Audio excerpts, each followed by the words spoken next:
It's extremely rare nowadays to see a UFC athlete for the first time on a UFC Fight Night.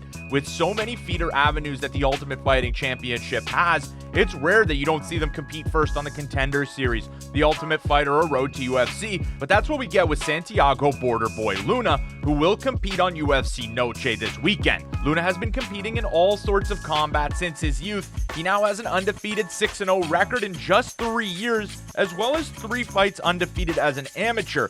He is an extremely talented wrestler, and his stand-up is not too far behind. Today we'll have a look at Entram's next potential big star out of the gym in Santiago Luna.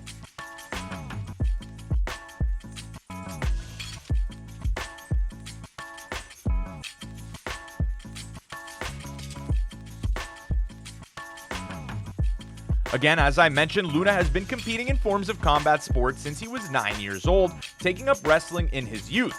He also played high school football, but nonetheless, he competed and trained in folk-style wrestling, freestyle wrestling, and Greco-Roman, which has given him a hugely important skill set for mixed martial arts.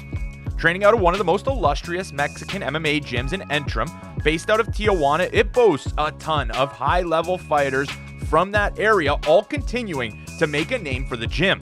Nonetheless, having trained in the wrestling and with high-level training partners, Border Boy started as an amateur just a couple of years ago in the summer of 2022, and he's made waves ever since. Again, he won 3 straight fights as an amateur, earning an Epic Fight amateur title in his second bout. And as an amateur, Luna probably suffered his biggest scare inside the octagon. In a fight with Jonathan Wilson, he was dropped in the second round and mounted. He did end up fighting back and winning the unanimous decision due to the first and third rounds with his beautiful wrestling throws, but this was by far Santiago's closest fight, and it did show that he was human. And then finally decided that with his background, he was pretty much ready to go pro. He would debut in UWC 43, and showcasing that he was skilled enough as a professional, he landed a first-round submission victory. And off of the professional debut win, he would continue in the UWC, and he would continue to snatch necks.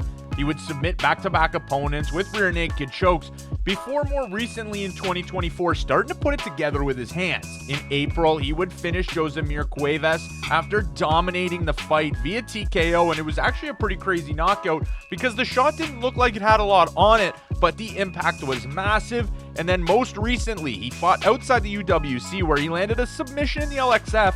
And then in his most recent fight, the UFC ultimately knew it was time to bring him in. At Tough Enough 144, he would shoot a right hand that would separate his opponent from consciousness in a brutal knockout. Luna would land another follow-up shot, but that would ultimately signal the end of the fight in the very first round. Santiago Luna now makes his UFC debut on the Noche card this weekend, and now he's riding some of that confidence into his UFC debut where he says he's going to knock out Quang Lee in the first round. With massive implications on his professional career, I'm excited to see how far Santiago Luna can go. He's still super young. He's only 6-0, looking to become 7-0. But let me know your thoughts in the comment section below, and I will see you in the next one.